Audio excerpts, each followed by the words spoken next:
नमस्कार। आज हम एक बड़े दिलचस्प सवाल की तह तक जा रहे हैं।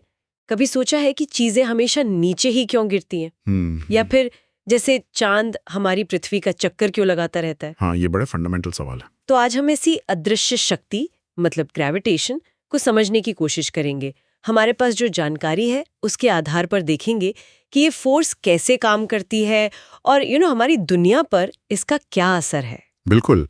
और मजे की बात यह है कि कैसे एक ही बेसिक नियम सेब के गिरने से लेकर प्लैनेट्स के ऑर्बिट्स तक सब कुछ एक्सप्लेन कर देता है। हाँ, हम आज फ्री फॉल पर बात करेंगे, मास और वेट के बीच का जो जरूरी फर्क है वो समझेंगे। अच्छा। और हाँ, पानी में चीजें क्यों तैरती हैं या डूब जाती हैं, उसके पीछे का साइंस, बॉयंसी वगैरह। सही है।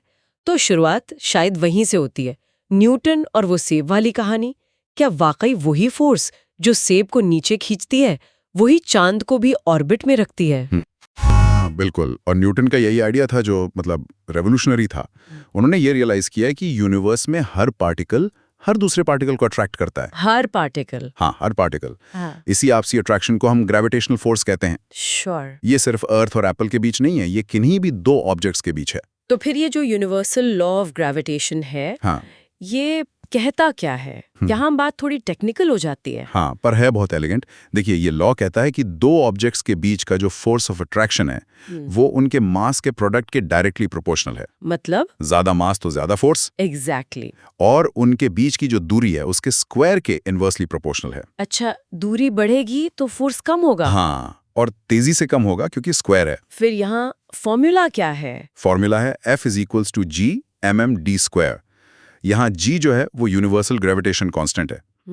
इसकी वैल्यू हेनरी कैवेंडिश ने पता लगाई थी। और इसे यूनिवर्सल क्यों कहते हैं? क्योंकि ये हर जगह लागू होता है, पूरे यूनिवर्स में, हर ऑब्जेक्ट पर, चाहे वो छोटा सा पत्थर हो या कोई बहुत बड़ा तारा। लेकिन एक मिनट, अगर हर चीज एक दूसरे को खींच रही है तो जैसे मैं और ये मेज हम एक दूसरे की तरफ खींचते हुए महसूस क्यों नहीं करते? अच्छा सवाल है। वो इसलिए क्योंकि ग्रेविटेशन असल में काफी वीक फोर्स है, जब तक कि ऑब्जेक्ट्स का मास बहुत ज्यादा ना हो। जैसे पृथ्वी। हाँ, जैसे पृथ्वी या चांद। पृथ्वी का मास इतना ज्यादा है कि हम उसका पुल साफ महसूस करते हैं, वही हमें जमीन पर टिकाए रखता है। सही। लेकिन मेज और कुर्सी जैसी चीजों का मास बहुत कम है, तो उनके बीच का फोर्स नेग्लिजिबल होता है, हमें पता ही नहीं चलता। पर ये लॉ ये समझाता है कि हम पृथ्वी से क्यों बंधे हैं, प्लैनेट्स और मून कैसे मूव करते हैं, और समुद्र में टाइड्स क्यों आते हैं। ठीक है, तो पृथ्वी का खिंचाव महसूस होता है, खासकर जब चीजें गिरती हैं। यहीं पर फ्री फॉल का कॉन्सेप्ट आता है, राइट? करेक्ट। जब कोई ऑब्जेक्ट सिर्फ ग्रेविटेशनल फोर्स के असर में नीचे गिरता है, मतलब हम एयर रेजिस्टेंस को इग्नोर कर रहे हैं, हाँ, मान लेते हैं हवा नहीं है, तो उसे फ्री फॉल कहते हैं। और गिरते समय ऑब्जेक्ट की वेलोसिटी बदलती है, मतलब उसमें एक्सेलरेशन होता है। एक्सेलरेशन। हाँ, इसी एक्सेलरेशन को हम एक्सेलरेशन ड्यू टू ग्रेविटी कहते हैं। इसे जी से दिखाते हैं। अर्थ की सरफेस के पास इसकी वैल्यू लगभग 9.8 ms² है। और ये जी क्या ऑब्जेक्ट के मास पर डिपेंड करता है? नहीं, यही तो मजेदार बात है। जैसा गैलीलियो ने दिखाया था, जी ऑब्जेक्ट के मास पर डिपेंड नहीं करता। अगर एयर रेजिस्टेंस ना हो तो एक भारी पत्थर और एक हल्का पंख दोनों एक साथ गिरेंगे। ये सुनने में थोड़ा काउंटर इंट्यूटिंग लगता है, पर हाँ, साइंस यही कहता है। अच्छा, एक और चीज जिसमें लोग अक्सर कंफ्यूज होते हैं, मास और वेट, क्या ये एक ही है? नहीं, बिल्कुल नहीं। ये बहुत कॉमन कंफ्यूजन है, पर इनमें फंडामेंटल फर्क है। मास जो है वो किसी ऑब्जेक्ट में मैटर का अमाउंट है, ये उसकी इनर्शिया का मेजर है। और ये कांस्टेंट रहता है? हाँ, मास हमेशा कांस्टेंट रहता है, चाहे आप अर्थ पर हों, मून पर या स्पेस में कहीं भी।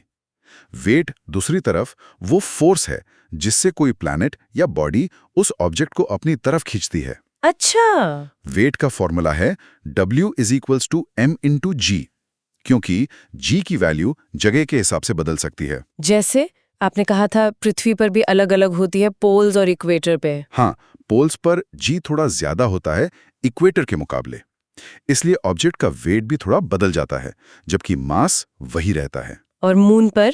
वहां g अर्थ के g का करीब 1/6 है। तो मून पर हमारा वेट कम हो जाएगा? हाँ, करीब 6 गुना कम, लेकिन आपका मास उतना ही रहेगा। समझ गया। तो ये तो हुई ग्रेविटेशन की बात। अब थोड़ा प्रेशर और थ्रस्ट पर आते हैं।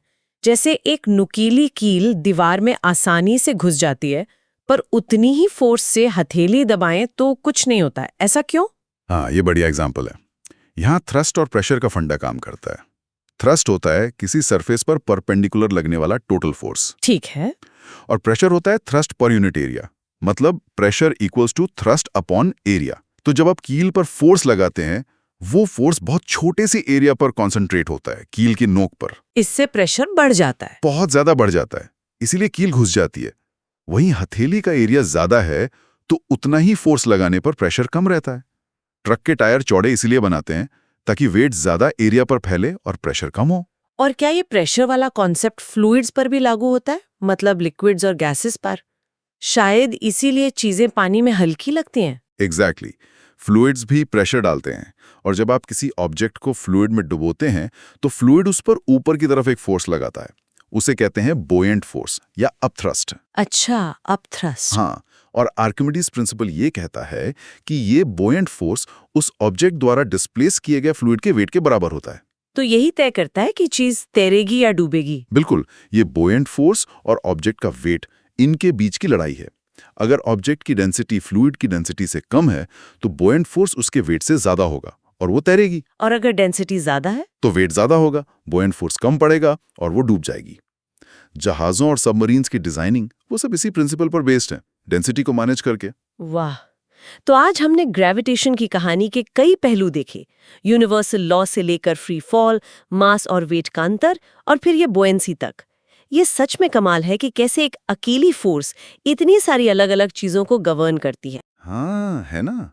और ये दिखाता है कि साइंस कैसे सीमिंगली डिस्कनेक्टेड फिनोमेना को एक सिंगल एक्सप्लेनेशन से जोड़ सकता है। सही कहा। अच्छा, जाते जाते एक सोचने वाली बात। मान लीजिए किसी ने पोल्स पर, जहां जी थोड़ा ज्यादा है, कुछ सोना खरीदा, ठीक? फिर वो उसे इक्वेटर पर ले गया जहां जी थोड़ा कम है और वहां बेचा। तो क्या उसके सोने के वेट में कोई फर्क पड़ेगा? और अगर हां, तो क्यों? इस पर सोचिएगा।